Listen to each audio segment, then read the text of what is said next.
Hello people, it's the start of 2025 and here are the 10 synths I'm looking forward to this year. Number 1.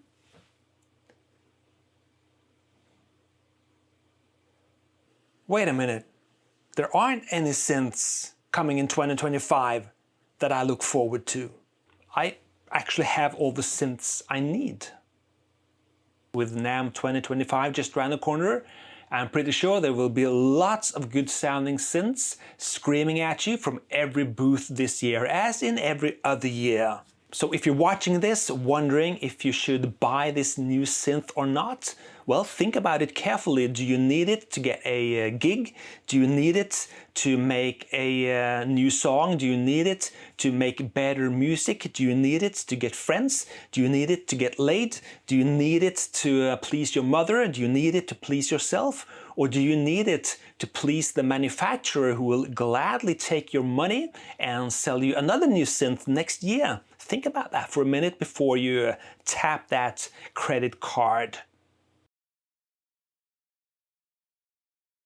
I want to wake up to make up what wasn't there yesterday, and to do that I definitely don't need any new thing. I just need to learn the things I have and to harness the power of what I have even more than I did before. That's why I've gotten rid of so many things over the last 2 years.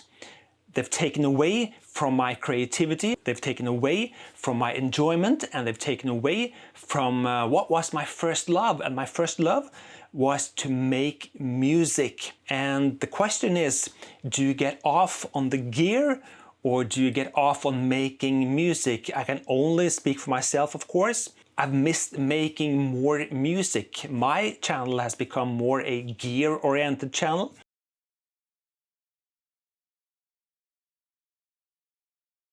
As many of you know, I'm not very impressed with the levels of pricing these days on synths, especially on the more expensive ones from the big manufacturers. I think you're getting much more of your money's worth if you're going for plug-in emulations of old classic synths, if that's what you want. If you're looking for a modern type of synth sound today, you should definitely go software. I realize that hardware has its place. I have lots of hardware as well, because much of it has come with me through the decades up until now. But I would be very wary today of spending thousands of dollars on synths if I don't have a very good reason for getting that hardware synth. Maybe you have a very good reason, and if you have, buy it, enjoy it, use it, buy it, enjoy it, use it, enjoy it, buy it, buy it.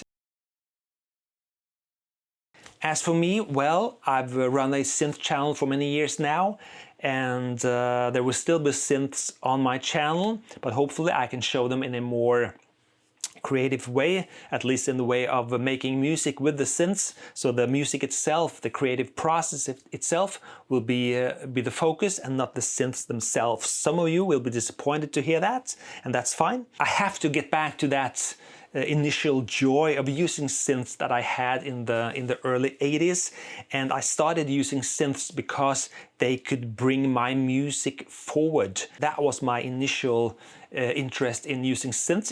It was a way of harnessing the creativity inside me in a way that I liked a lot. So with NAMM 2025 just around the corner, do I really need that new synth?